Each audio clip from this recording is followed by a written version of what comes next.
Sir क्या कहेंगे sir, bill आराम से पास हो गया लोकसभा। अच्छा, एक बात बताइए, सैया भेल कोतवाल तो अब डर काहे का। जब पास ही करना है, न संविधान से मतलब न देश, आप कभी कहते हैं कुछ।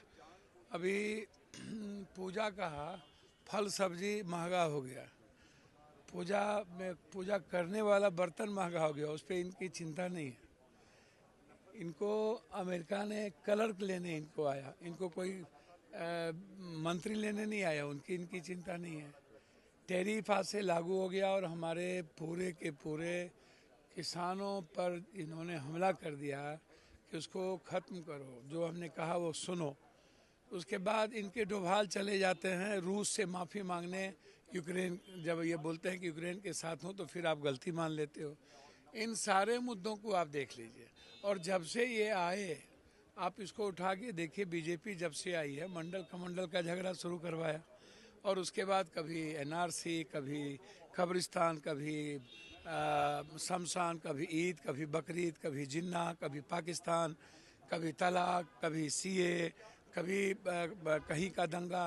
तो स्थिति आप देखिए, मुसलमान सवाल तो इनका आचरण दिखता है ना। आप गुजरात का दंगा देख लीजिए या आप अन्य जगह का दंगा देख लीजिए। तो लगातार आप शुरू से जब आप गए चुनाव लड़ने उत्तर प्रदेश में, तो आप शमशान और कब्रिस्तान पर चुनाव लड़े, आप नफरत पर चुनाव लड़े।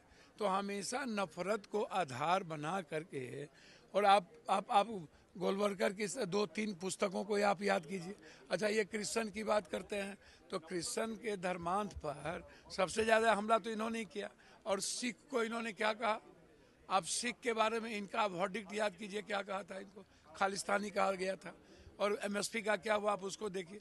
तो इनकी जो मानसिकता है टुकड़े टुकड़े में बांटने का पूरे देश को, वो लगातार प्रक्रिया राजनीति के आधार पर, सियासत के आधार पर चल रहा है। ये मैं आपको बता दूं, बहुत क्लियर है। इसलिए यह जो बिल है वो सियासत पर है, राजनीति पर है और सत्ता के लिए है।